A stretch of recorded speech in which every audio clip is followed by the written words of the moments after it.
বিয়া শাদী করবো, যৌতুক ছাড়া যে বিয়া শাদী করবো তার কাছে বিয়া বসবো। আচ্ছা, তো যৌতুক ছাড়া কেউ যদি চায় আপনি রাজি হবেন? হ্যাঁ। আচ্ছা, তো দর্শক ভাইরা আপনার সাথে কিভাবে যোগাযোগ করবেন? Mobile number. নাম্বারটা বল। সুপ্রিয় দর্শক শ্রোতা, দেশ এবং দেশের বাহির থেকে যে যেখান থেকে এই মুহূর্তে আমাদের এই অনুষ্ঠানটি দেখছেন, সবাইকে প্রীতি ও শুভেচ্ছা জানিয়ে আমাদের আজকের অনুষ্ঠানটি শুরু করব। দর্শক, আজকে আমাদের মাঝে আছে এক সুন্দরী আপু, শুনবো তার জীবনের গল্পগুলো। আপু আসসালামু আলাইকুম, ওয়ালাইকুম সালাম। কেমন আছেন? আলহামদুলিল্লাহ। মাশাআল্লাহ, ভালো আছেন? খাওয়া দাওয়া হয়েছে সকালে? হ্যাঁ করছি। আচ্ছা, তো আপনার নামটা যদি বলতেন আগে। বৃষ্টি ভাইয়া। আচ্ছা, তো এখন শুকনার দিনে বৃষ্টি চলে আসছে। দর্শক, আজকে আমাদের মাঝে আমাদের সাথেই থাকবেন, শুনতে থাকুন বৃষ্টি জীবনের গল্পগুলো। আর ভিডিওতে স্ক্রিনে নাম্বার পেয়ে যাবেন, সরাসরি যোগাযোগ করতে পারবেন। বৃষ্টি, ভালো আছেন পুরোপুরি নাকি একটু খারাপও আছেন? না ভাইয়া আছে, আল্লাহ কোন রকম রাখছে ভালো। মাশাআল্লাহ, কোনো রকম আছেন। তো দেশের বাড়ি কই? জামালপুর। জামালপুরের মেয়ে। কোন জায়গা থাকেন এখন বর্তমানে? দেশেই থাকে। আচ্ছা, দেশের মেয়ে দেশেই আছেন। কে কে আছে আপনার ফ্যামিলিতে? ফ্যামিলিতে আমি আছি, আমার বাবা নাই, মা আচ্ছা, আছে। তো আপনার কোনো ভাই বোন আছে? ভাই বোন নাই। আপনি একাই বাবা মার ঘরে? হ্যাঁ এখানে। আচ্ছা, তো যেখানে আছেন নিজেদের বাড়ি ঘর না বাসা ভাড়া নিয়ে থাকেন? যেখানে আছে নিজেদের বাড়িতেই আছে। আচ্ছা, তাহলে তো আর ঘর ভাড়া দেওয়া লাগে না নাকি? ঘর ভাড়া দেওয়া লাগে না, কোন আচ্ছা, রকম আছে ঘর ওইখানেই থাকে। আপনার মা কি করে বর্তমানে? আমার মাটা কিছু করতে পারে না। আচ্ছা, লেখাপড়া কত দূর করছেন? লেখাপড়া করতে পারি নাই ভাই, কোন রকম নাম ঠিকানা লেখতে পাই। আচ্ছা, বেশি করতে পারেন না, না? জি না। ঠিক আছে। তো কি করতেছেন বর্তমানে? এখন ভাই কাজ করি, মানুষের যেই কাম পাই আমি ওই কামই করি। ধরো আচ্ছা, যখন যেটা পান আর কি সেটাই। হ্যাঁ এখন পার্লারে কাজ করি। আচ্ছা, ঠিক আছে। তো দর্শক, আমাদের সাথেই থাকুন, শুনতে থাকুন বৃষ্টির জীবনের গল্পগুলা।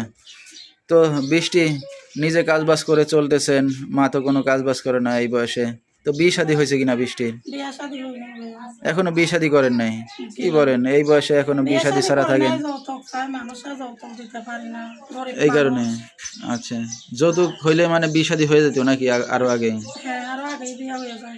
তো আত্মীয় স্বজন কেউ নাই দেখার মতো? চাচা চাচি বা দাদা দাদি মামা মামি কেউ নাই দেখার মতো? এখন ভাই আত্মীয় স্বজন তো সবাই আছে, মুখে মুখে বুঝো না। মুখে মুখে কেউ আমি হাত দিয়ে বাড়ায় না সাহায্যের, যে ওইটাই তো না কেউ। একটা যুবতী মেয়ে এই বয়সে এখন বাবা মার ঘরে থাকা খুবই কষ্টের বিষয়। তো সেইভাবে কেউ হাত বাড়ায় না? সেভাবে কেউ হাত বাড়ায় না। বুঝো আচ্ছা, না, বাবা বিয়া করে ভারত চলে গেছে, বাবা থাকলে কাছে চাচা থাকে, আচ্ছা, আর মা থাকলে মামারা থাকে। বুঝো না, এখন কেউ সবাই মুখে মুখে দেখে, কেউ টাকা পয়সা দিয়ে কেউ সাহায্য করে না?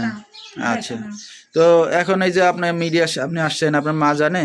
অনলাইন হ্যাঁ মিডিয়ার আমার সামনে আম্মু জানে। জানাই আসছেন না? হ্যাঁ। তো ভবিষ্যতে এখন কি চিন্তা ভাবনা আছে? ভবিষ্যতে আছে, বিয়া শাদী করবো, যৌতুক ছাড়া যে বিয়া শাদী করবো তার কাছে বিয়া বসবো। আচ্ছা, তো যৌতুক ছাড়া কেউ যদি চায় আপনি রাজি হবেন? হ্যাঁ।